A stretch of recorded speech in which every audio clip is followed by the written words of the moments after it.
Absolutely beautiful Pisces friends, and welcome to your horoscope for October of 2022, where Pisces this month, it is a busy month. We've got the eclipse energies coming in, but way beyond the eclipse.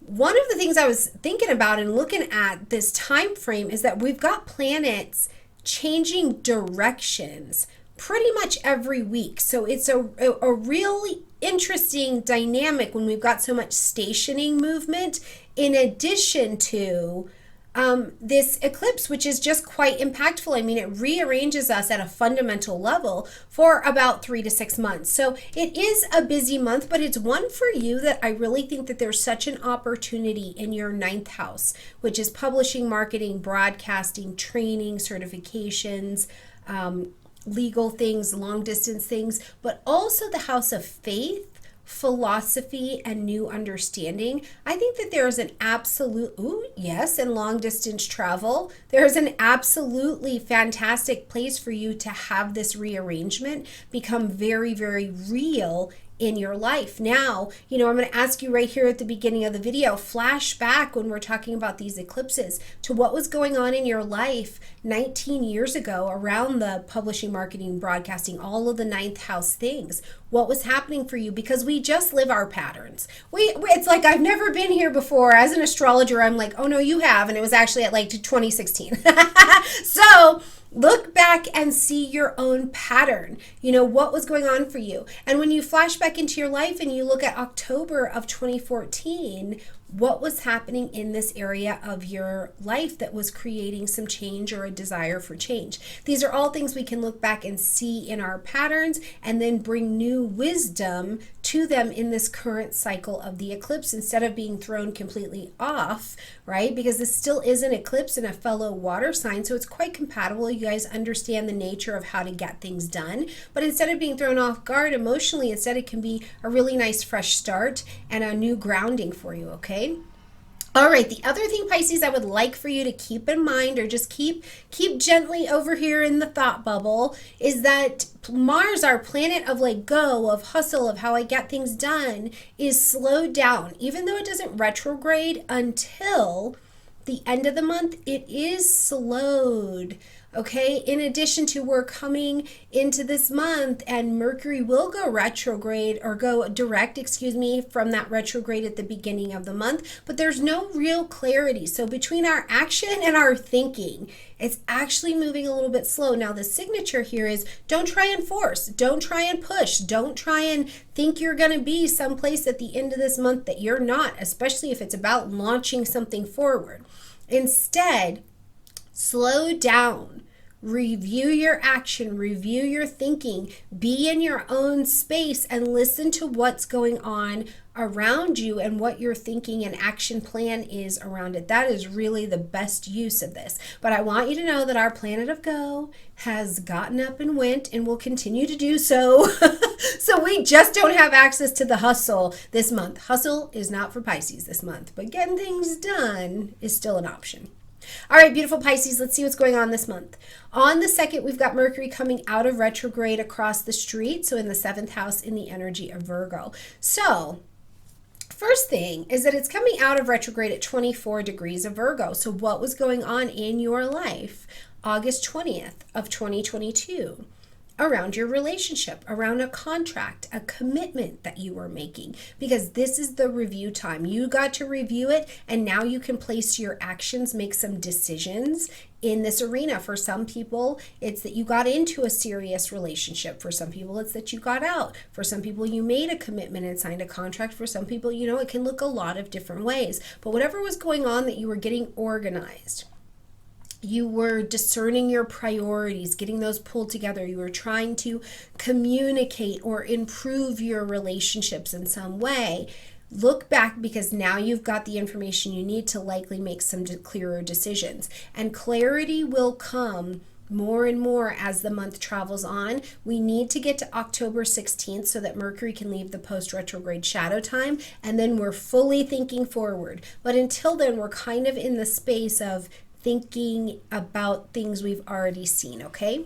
On the 8th, we've got Pluto coming out of retrograde at 26 degrees of Capricorn. Now, this lights up your 11th house space. So April 29th of 2022, we saw Pluto step into its retrograde. So what was going on for you in your 11th house? Social groupings, social media, long range plans, goals, desires, aspirations for yourself. What was happening in this area that Pluto was tearing it down in some way? It's like, I don't belong to this tribe anymore, or you find a tribe, or I need a tribe, or I have a different long range goal. And now as Pluto is out of retrograde, you're more empowered and informed. It's like you phoenixed. Something had to burn out so that something else can live. Now, some of these things too, it is still Pluto in Capricorn, even though it's in your 11th house.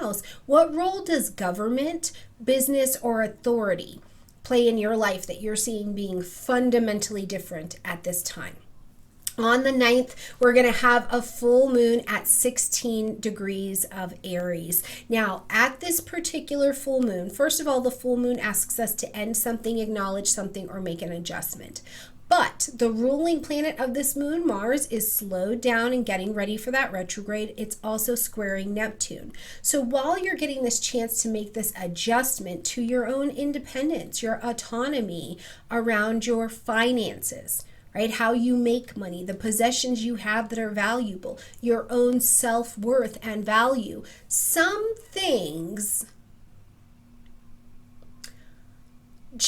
you gotta just let it play out. You gotta let some information just kind of come around, right? It's not necessarily clear. There could be offers that come up, maybe a job offer comes in, or maybe a couple of them come in, and it's like, yeah, this is what I've always wanted to do, but you need to make sure you have all the facts and all of the details, because that Mars-Neptune square is like, this used to be my ideal, and it's actually not anymore.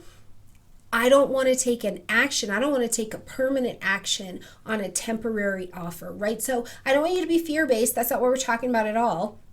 And if challenges present themselves, creative third option, be creatively resourceful. What's going on? But that Mars-Neptune does create this might not be as permanent as you think kind of energy. Hold tight and see how we can work with it. One of my favorite phrases, that one of my spiritual teachers gave to me, it was early on in like adjusting my spiritual practice, but she said, Stormie, I want you to be the water, go around the rocks, right? And I still say that to myself all the time. My children, I'll be like, be the water, and they're like, I'm going around the rocks, so it's that whole thing. But anyway, think about that as you deal with this next 4 weeks of the moon. Now, on the 10th of October, we're going to see Mercury sliding back into the energy of Libra. Now, it is direct. Clarity is coming because it is moving a little bit more forward, but it doesn't leave post-retrograde shadow time until the 16th. So still, here in the 9th house of that publishing, marketing, broadcasting, all of these things, in your 8th house, you've got these things about resources that are coming up for you, your vulnerability, your intimacy, and ability to see into me. And one of the things I would ask you to consider at this particular time is, what was going on as Mercury came into Libra August 25th? Did a person come into your life and they were a teacher, or they were bringing you new perspective? They were offering you balance and friendship and fairness and partnership in some way, or they were offering you a space to have commitment? Did you start counseling? What was going on where there was some expression of vulnerability in that conversation that was on your table? We've had that energy really all the way through from August 25th, looking through September energy, where we got to see things coming to your table. So what was going on at that time? Now, another thing I think of in this 8th house is truly needing to come to some peace and some balance around your healing, our wounds and our healing, but also our finances and debt. I think that Mercury in Libra is a great chance to restore equilibrium. If you have debt or you need to detox this area of your life in some way, Mercury can help you make decisions to restore balance, okay? On the 23rd, busy day. First of all, we've got Saturn coming out of retrograde at 18 degrees of Aquarius, so just here in your 12th house space. We've also got Venus moving into the energy of Scorpio, Sun moving into the energy of Scorpio, and just a couple days later, we've got a new moon solar eclipse at 2 degrees of Scorpio. So, okay, the ninth house lights up properly. And not that it hasn't. All year we've been working on Taurus Scorpio axes. So you've been looking at what can be shed here, and you shed the burden. You put down the burden, you put down the weight, you put down the fear in order to grow a new resource, to take on something, Taurus, that has different value for you. But I'm telling you, what was your pattern 19 years ago? What was going on with you October 25th of 2014 as we were seeing Venus at this Venus moon interaction as well, right? Because we've got the same thing. The moon is happening at 2 degrees, Venus is at 2 degrees. So there is this conversation around relationships and finances and where you are fundamentally different at this time. I do think as well, this time, like this eclipse for you over the next 3 to 6 months, sometimes a little bit longer, could bring different partnerships to your life, but they have to be partnerships that, because the deep question is like, what do I want here? What am I passionate about?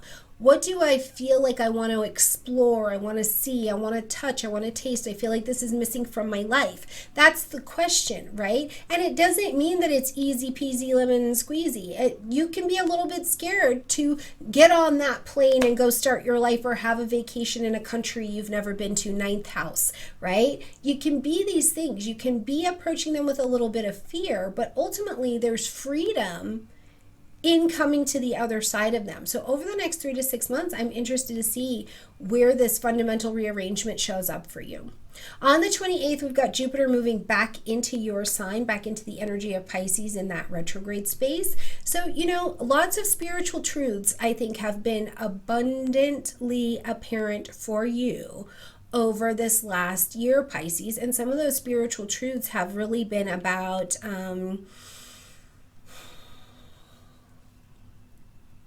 where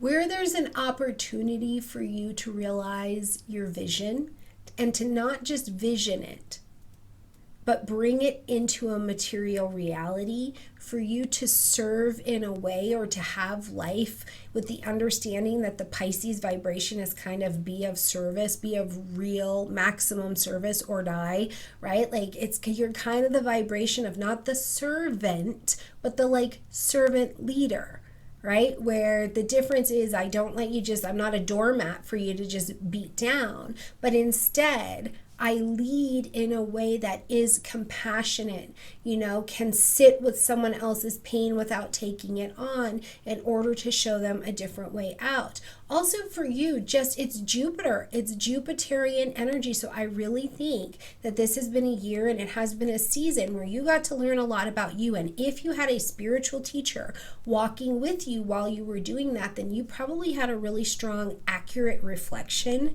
of letting somebody tell you about you and walk with you on that journey of revelation. So whatever it is, I just hope that, you've also had a chance to understand that your expansion out into the world is available, that you have wisdom, you have a joy, you have a vibration that the world absolutely needs a little bit more of, and so being willing to do it. Now, on a very practical level, I do wonder how many of you with Jupiter traveling through Pisces made you be like, I gotta travel, I gotta go.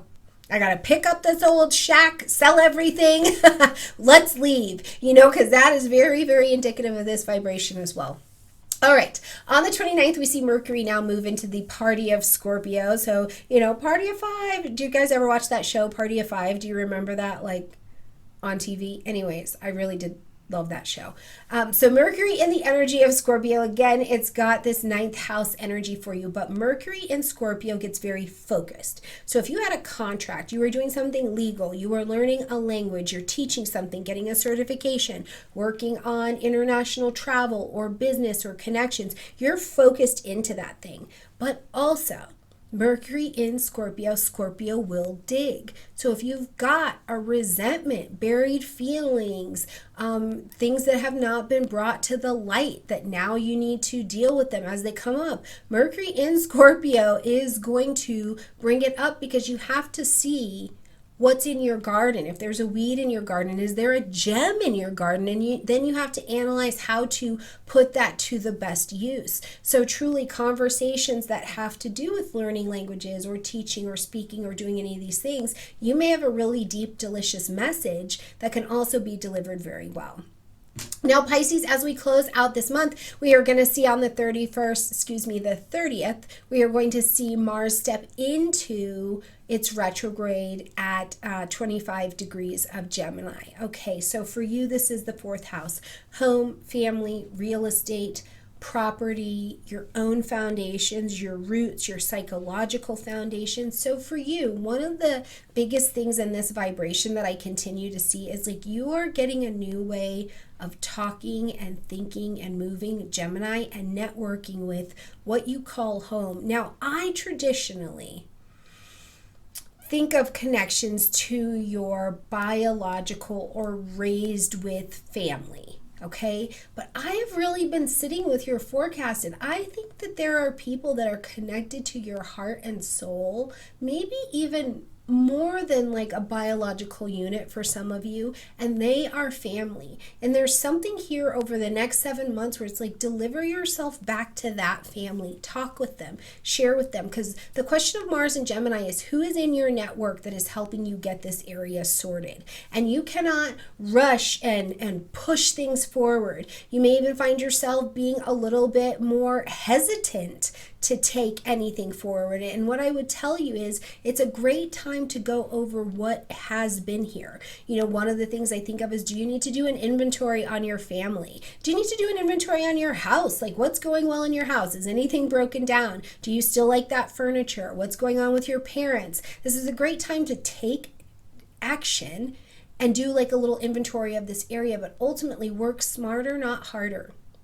I don't think big changes in that family unit are going to happen quickly. Instead, it's more about a courageous vibration that allows us to go back over and restructure and re-strategize what's here for us for sure. Now, friends, Mars is still Mars, whether forward, backwards, sideways, or up and down. So if there is an issue that, you know, Mars will come clear the air.